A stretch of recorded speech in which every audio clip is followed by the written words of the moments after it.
Let's talk about building a home studio for Zoom, teaching, YouTube, anything you want at 4 price points. $0, under $100, under $200, and so here's everything I've learned since the pandemic encouraged me to turn my living room into a studio. If you want to get right to spending money, I've put chapter markers in. Otherwise, let's start with the $0 studio. At $0, it's really about making the most of what you already have. I'm going to assume you have some lamps and a smartphone.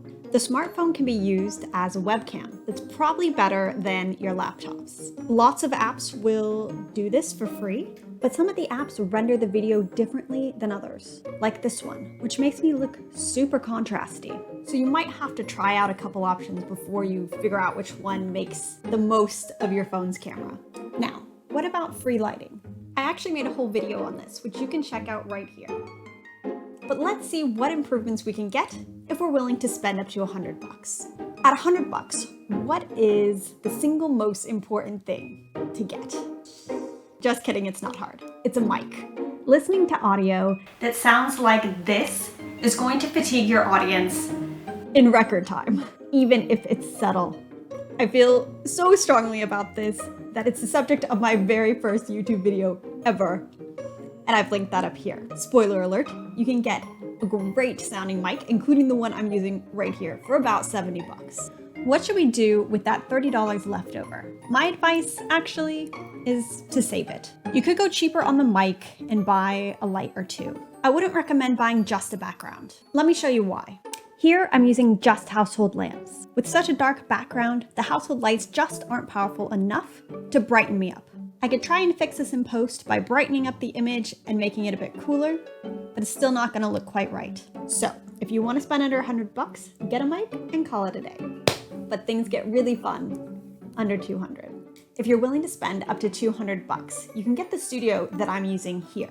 Not sponsored, FYI. The kit comes with 3 backgrounds, 2 umbrellas, 2 soft boxes, clips, all the light stands, light bulbs, a bounce board, which I've since learned how to open safely, and a cute little carrying case. Okay, it's not little. Is it the best quality stuff? No. For $170, do I care? No, because it's fully functional. We're keeping this under $200. You still need a mic. You have about 30 left. You can get a relatively cheap lavalier to fill this function. It's still gonna sound better than what your onboard mic sounds like on your camera or laptop. It won't be ideal, but it's gonna be better than that for sure. And if you wanna know what a cheap lavalier sounds like, I demo it in the mic video. But if you're willing to spend a little bit more, we can make some upgrades. Let's start with the less expensive upgrades first. This one is a real game changer, especially if you're building your studio in a place that's not particularly permanent, like a living room. The backgrounds that come with the kit are made of fabric. It's a lot of work to make it look good. I'd have to stretch it, then steam it every time, because as soon as I take it down and fold it up, it gets wrinkly again. Oh, and for a green screen, you can double the amount of steaming because those wrinkles can be really visible. If you go really aggressive with your green screen removal, it starts to actually make you a little transparent. Right now, I'm using paper. It costs about $70 to $90 per roll, depending on how big it is. But for the lack of steaming I have to do with it, I would pay a lot more. It makes green screen work so much easier because I don't have to be as aggressive when I remove the green. Still not perfect, but that's more on me than the screen. Still learning.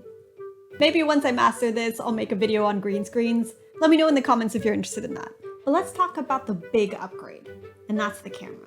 So up until now, I've assumed that you're using an iPhone. So let me show you what that actually looks like. This is not a fair comparison, but it's useful for understanding what makes for professional looking film. The iPhone suffers from 2 big shortcomings. The first being a restricted dynamic range.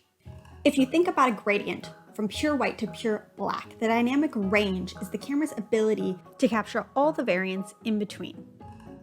Compared to the EOS R, the iPhone has a lot less stops or buckets in its gradient. This footage from the iPhone looks overexposed. You can see that because the background is really bright compared to what you see on the EOS R. But what you're actually seeing is these stops in action. The iPhone is approximating the black as a dark gray. It needs to save its few darker buckets for the few darker things in the shot. Even if I darken the blacks in post, my face still looks blown out in places. And that's because those parts of the image occurred at the end of the dynamic range spectrum. There's no way for me to make this look very professional in post because I can't bring back information that was never recorded in the first place. The second issue is color. The iPhone actually represents hue correctly. Red, green, blue, magenta, cyan, and yellow. But the iPhone hugely oversaturates these colors. I mean, look at my shirt. When I try and tone that down, you'll see that the nuance between the colors is lacking. The oversaturation, I think, is a crutch for not having a lot of variation between the colors. Kind of like the 24 color box of crayons, whereas a more professional camera is more like the 120 color box of crayons. And notice that I haven't talked at all about megapixels. Megapixels are hugely overrated. The Hollywood film cameras that shot The Joker and Ford versus Ferrari used the Arri Alexa range of cameras that had sensors ranging from 20 megapixels at the highest down to 7.5. Less megapixels actually means you can make each pixel count. Each pixel has better dynamic range and color, and I would take that any day. It's what gives professional film that professional look. But of course, you pay for that. The Arri Alexa Mini costs $58,000 for the body. And I wouldn't necessarily recommend the USR. Okay, let me be clear. I love this camera, but it's a bit overkill. I bought this camera because I'm a hobbyist, I'm a huge nerd, and I also wanted to use it as a photography camera so I could take lots of pictures of my food. I love taking pictures of food. I love making videos about food. I love food. What I would recommend would be something like the Canon M50. Not a cheap option, of course. It's gonna look similar to the EOS R. There's another YouTuber, Potato Jet, that does a comparison of the EOS R, the M50, and another Canon camera. They're pretty subtle, and the M50 looks awesome. Bottom line, if I were doing this again, here's the order I would buy things. Mic, then the camera. You can get so far with just these two. No background, no pro lights. Next, I'd buy the studio kit.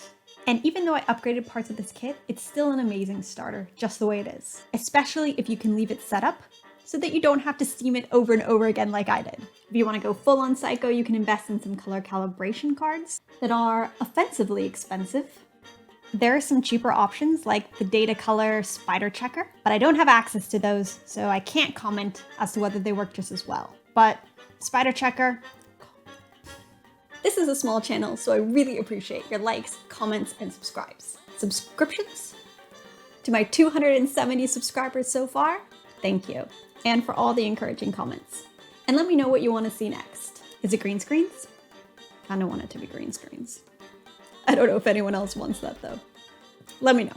Please help yourself to one of my other 2 videos.